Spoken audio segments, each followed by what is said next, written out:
Hello, everyone. Thanks for tuning in here. I thought I would do a quick little 70.3 Worlds and end of season recap video for everyone who's followed me along all season long. Unfortunately, I traveled solo out to Taupo or Topa, however you want to say it, and so I don't really have much in terms of action shots or really any pictures from 70.3 Worlds, so you'll have to just look at my ugly mug for this video. Hopefully that's not too much of a deterrent overall, but yeah, wanted to keep up with the recaps and make sure that I'm doing what I said I would do at the beginning of the year. So overall, fairly satisfied with 15th in the world at 70.3. Definitely not the distance that I tend to excel at, although this year I performed fairly well at them. The race in general, I lined up, I was in the top 10. I was 11th bid numbers, but a couple in the top 10 didn't show up, so I was able to get the call out, which meant I get to choose my starting spot, which was definitely an advantage for this one because I was kind of pulled in with a bunch of really good swimmers who got off the line really fast and gave me some clear water right away. So I didn't really get jostled around too much at the swim start, which was a good thing and kind of a bad thing at the same time because I went out really hard. I knew that my only shot for a top 10 in reality was to be at the very front of the chase pack. And I knew that was going to take a lot and it was going to take a big swim. And so that's where I was at when things settled after the first turn. I was in a great spot, but I was swimming really right at my red line. And again, I knew that this was intentional. But what happened was 2 or 3 strokes in a row, I went to breathe and I caught a wave. It was a little bit of chop, not much at all compared to what that lake can be. It was actually really great conditions overall, but I caught a wave or somebody splashing. And so I missed a breath 2 or 3 strokes in a row. And when I was at the red line, that was enough to kind of put me lactic. And I was sent reeling for a good bit. I was holding on for dear life. I didn't know if I was going to have to do backstroke for a little bit just to get my heart rate back down. I, felt like a brick all of a sudden, and I moved from the being in the top 3 or 4 in that group to the very back of that group, and I was hanging on for dear life by the last turn with 300 or so to go back into shore. I was kind of just trying to keep the bubbles that were in front of me, but I was even a few seconds off the group. So overall, I was able to come in about 90 seconds from the lead, which is definitely some of the best swimmers in the sport right now. So I was really happy with the overall time, but because I went from the front of that pack to the back of that pack, and I was really struggling at that point, I that made the bike set me up in a bad spot for the bike. I was struggling to get through transition as fast as I wanted to. Usually on a long transition run, I'm able to pick off a few people just because I run fairly well, but I was just trying to get the heart rate down and got on the bike. I was in the very back of the mix on the bike. I was in the group, but I was in the back of the group. And what happens in the back of the group is people start losing the wheel in front of them, and you have to cover that gap. And so as people were splitting off, I would cover one gap and then I would cover another one and pass them. And by the 4th or 5th person that kind of got spit out, I just couldn't cover the gaps anymore. And, my heart rate, the first 10-minute heart rate, I was above 180, which for me is, lots of heart rate medals in the race and not for power, but for heart rate. That's usually not this recipe for a great one. And so, yeah, I lost the group relatively early on the bike. Was able to stay focused and collect myself after a little bit, and held really good power for the next hour. And during that hour, I was able to kind of create a group by bringing people forward and then catching people as they would get splintered off, and then they would hang on in the back of the group. And then, about an hour and 10 minutes in, I was really happy with how I was feeling, how I was riding. I'd recovered and was able to. Then we had some pack dynamics. A couple people came up in front of me and started to do a little bit of work finally. So just worked with them for a little bit. So had few surges, and then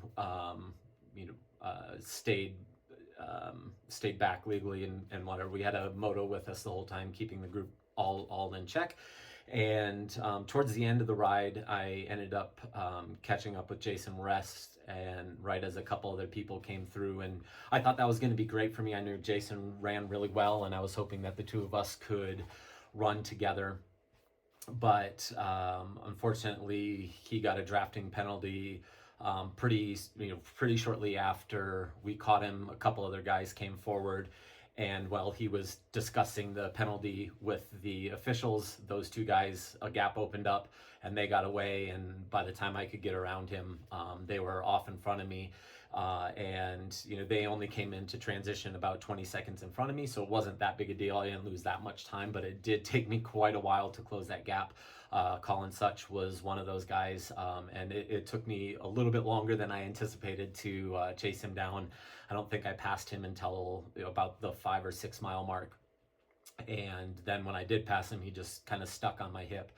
But yeah, I got onto the run and felt good, considering I had been really low mileage all fall and all summer due to the knee injury, and really only being 5 weeks post surgery. I was happy with how the lead up went and the final runs went, and was happy with how I was feeling on the run, and was able to make up. I think I came off the bike in 30th, and was able to obviously run into 15th, which is the last paid slot.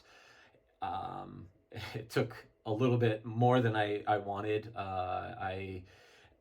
With a mile to go, I think I was in 19th, but I could see everything up the road, and ended up getting into a four guy sprint for the last paycheck. So thankfully I was the one that came out on top and earned enough to pay for my flights, but wasn't really happy to be sprinting that hard 50 weeks into the season in the last 1K of the race.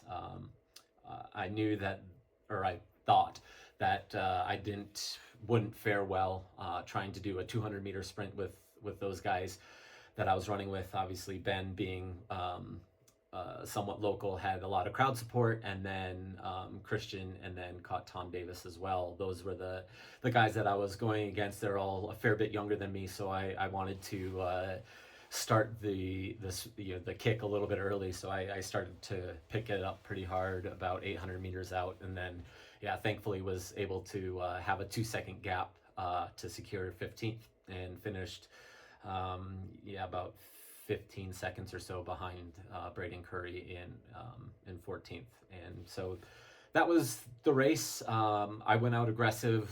That was what I went there for. I mean, the only way that I could have helped myself on the Pro Series would have been to be within 4 minutes of the lead. I could have added to my points that way, and the only way I had a chance of doing that was to be in that bike group that I talked about. And again, I had to be at the front of that at the start in order to manage the firestorms that are the attacks and the really hot pace that is always there in the first 20 minutes of a race. And so that's the recipe that I used in Kona, and was able to hang in the group until I didn't want to there. And that's what I tried to do. It was going to take a little bit better of a swim in order to do that, and unfortunately I just didn't do that. I fell apart a little bit after the halfway point in the swim, and that was my chance at being in the top pointy end of the group, or of the race. And so after that happened, all things considered, 15th, I'm satisfied with that, and happy to be in the off season now. I've had a pretty long year, a lot of racing, and obviously had the surgery and fought with the knee injury all summer long. So definitely going to enjoy a week, maybe 2 weeks of little to no triathlon activity, and then we'll hit the ground running starting January 1 for 2025. Overall, finishing 5th in the series. Again, I was happy to end at 5th. Obviously, it's a much better end of the year bonus than we've ever had from Ironman racing before, so I can't complain too much about that. When the Pro Series was announced, I set the goal to score 20,000 points and win the series. That's what I thought it would take to win the series. It turned out to be just under 20,000. So I think I was on point with my thinking and my goal setting process.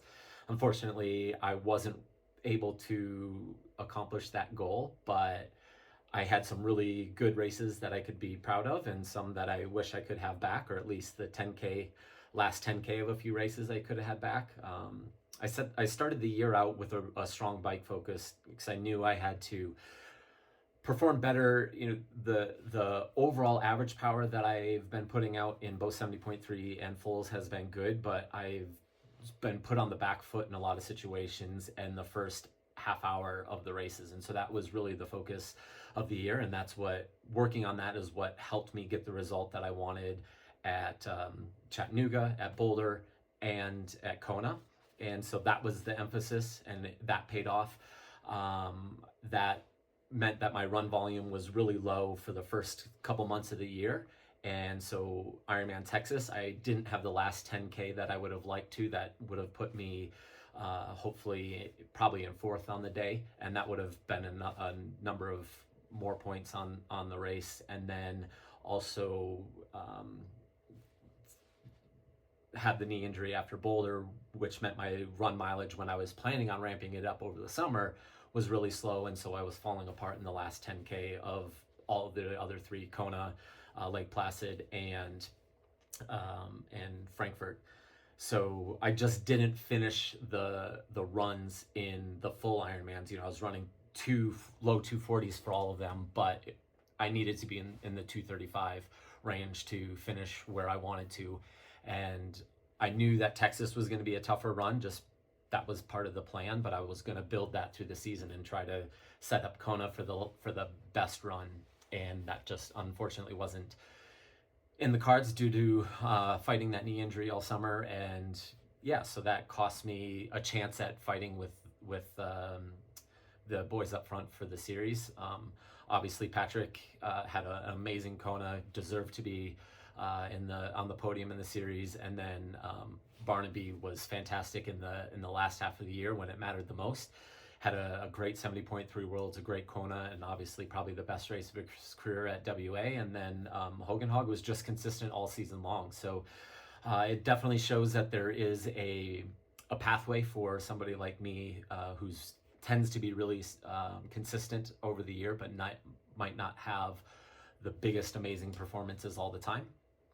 And it shows there's a pathway to being on the podium or winning the series, and so that's going to be the focus for 2025.